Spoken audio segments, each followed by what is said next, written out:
Everybody, I'm Dean, I'm the dad. I'm Laura, I'm the mom. And I'm Krysta, and I'm the daughter. And together we are Family Plot. What a great day, what a great show, what a great us.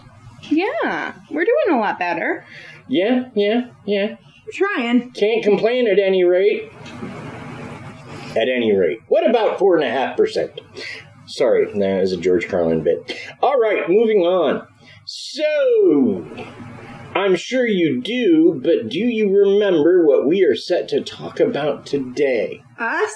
I remember. Well, you know what? Before we get to that, little housekeeping I do want to get out of the way. Remember, episode 50 is coming up in just 2 episodes. So, if you've got spooky stories you want to get to us for that 50th episode, please. Feel free. Do it quickly. Just 2 more weeks.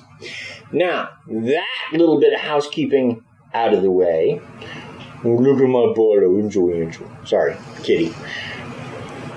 He's one of those cats that I look at and he's just so cute, so I have to say something. Anyway, so we're covering Fort Osage. Fort Osage, that's right.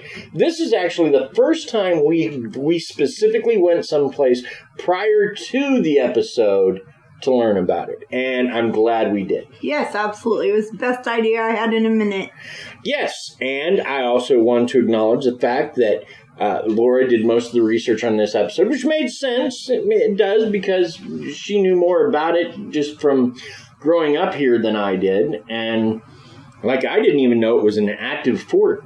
No, he didn't even know it was an actual place. Still, he thought that it was just the area. I did. I thought it was just an area town like Susquehanna or Independence or Blue Springs. Nope. So, and I guess that's a good place to start. Fort Osage was like the earliest bit of independence, really. Before even that, it was more, we learned was one of the earliest frontier outposts. Yes, it was one of the earliest frontier outposts. It has a rather interesting history, if short. It wasn't around very long. No, it wasn't around very long. But, the fact that there was enough about it that it could be what it is today. Right, and what exists today is actually a reproduction. Exactly, for the most part, yeah. Well, it's an accurate reproduction because since it was done by the military, we have records of literally everything it took to build it, down to the nail, apparently. But yeah, it's a reproduction, it's recreation, because when it was decommissioned in 1836, I want to say, we'll cover it. 36, 37. We have the exact date somewhere. Yeah, but might be when 38. When it was decommissioned, it vanished mostly because people began moving into the area and were like, well, I got to cut down trees to make a house. I got to cut. Wait a minute. Look at all that cut lumber. Let's use that. Yeah, absolutely. And so everything was torn down except for Mr. Sibley's home, which caught fire and fell over. Well, there you go. And sank into the swamp.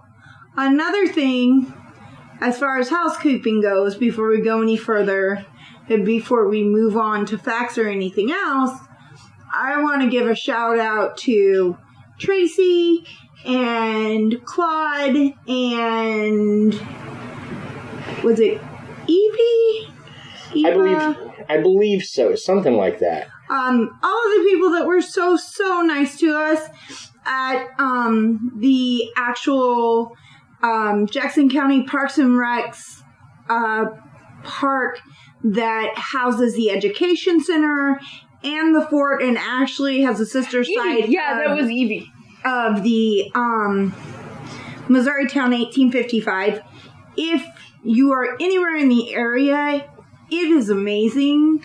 And the people there are so wonderful. And they care so much about... It was absolutely... We went on a Sunday morning. It was peaceful. It was enjoyable. It was educational. It was everything that you want just a nice outing with your family to be. And then we got Chinese food. And it was wonderful. And it could have been less hot and waspy, but other than that... You know, that's okay, though. That was like a great time out.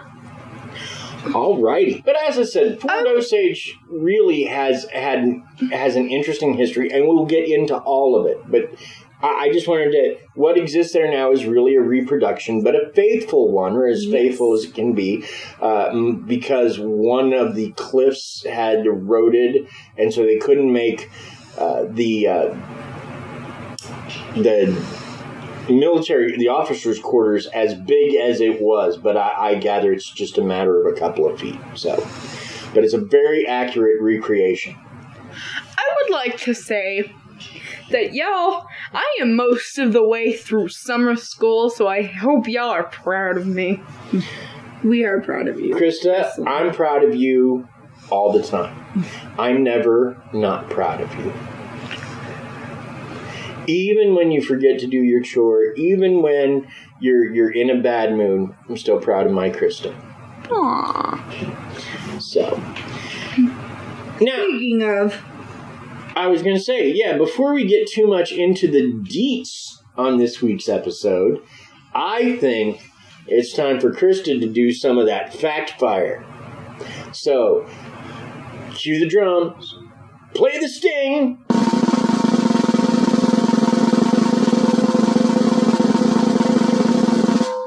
Krysta. Take it away, Krysta. Hi guys, welcome back to my 5 weird facts. Do we ever really leave your 5 weird facts? Do we need to welcome people back every time? Yes. Okay.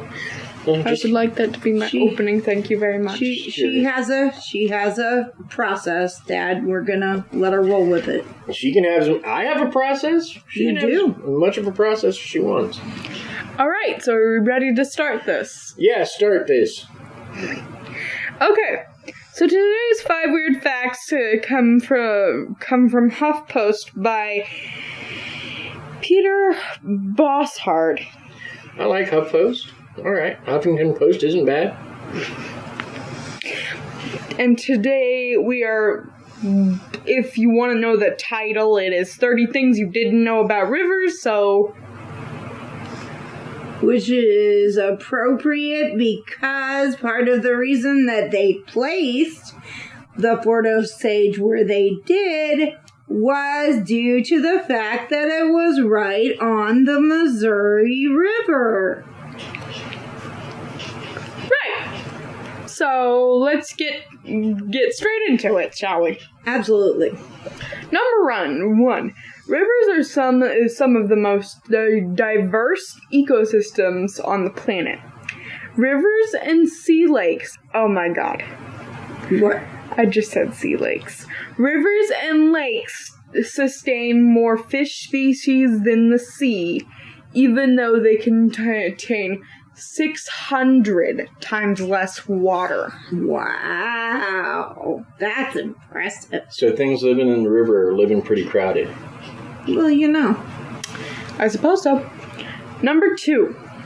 Rivers feed us. Freshwater fisheries currently sustain up to 5,500 million people on a fish-based diet.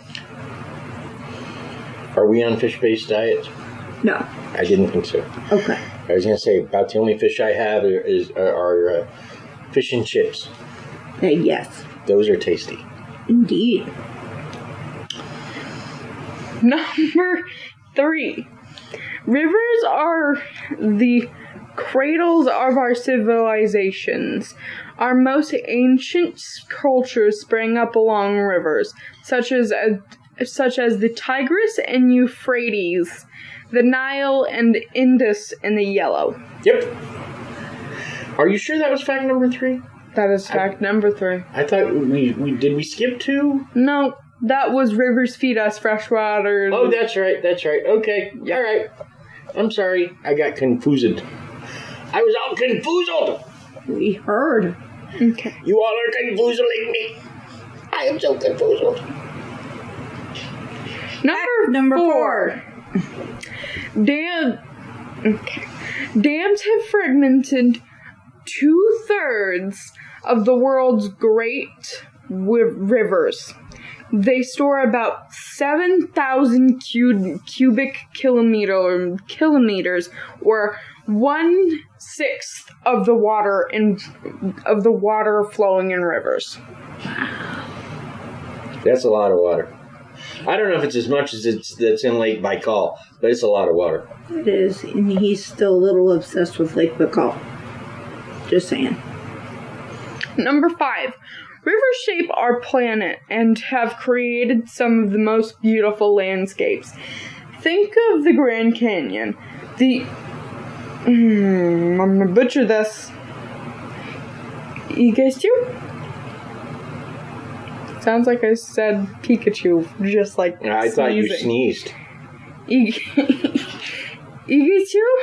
No, tell me it's pronounced a different way. I'm sorry that I butchered that, y'all. I love it. And the Victoria Falls, the Iguazu. Iguazu. Sorry, guys. That's okay. That was a great try. Iguazu. Okay. Iguazu and the Victoria Falls.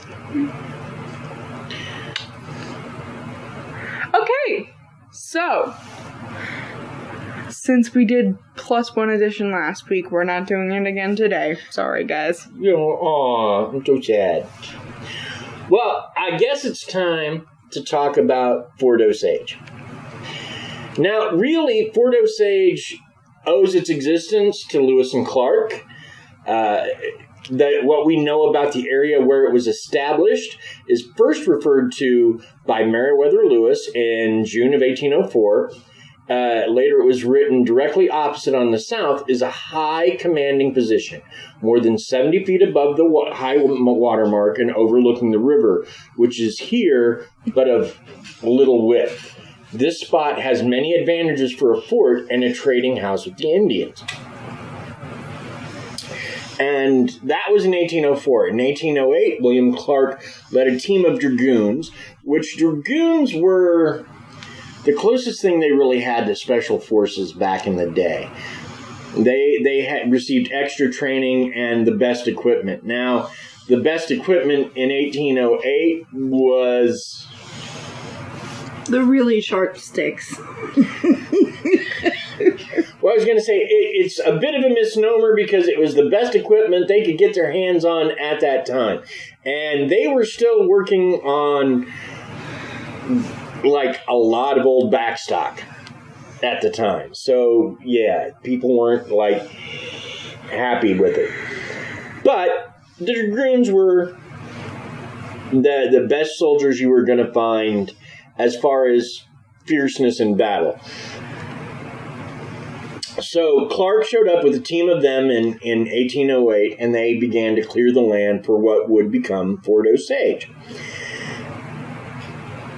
They built it, they founded it, and they actually, in 1808, Pierre Choteau, which is a good name to remember because Choteau is one of those names that there's a Choteau traffic way in here in Kansas City, and there's Choteau apartments. It's one of those names that is all over our city, and this is why he negotiated the Treaty of Fort Clark, which is another name for Fort Osage. Mm-hmm. It's Fort Clark, named after Clark of Lewis and Clark. Yep. With certain members of the Osage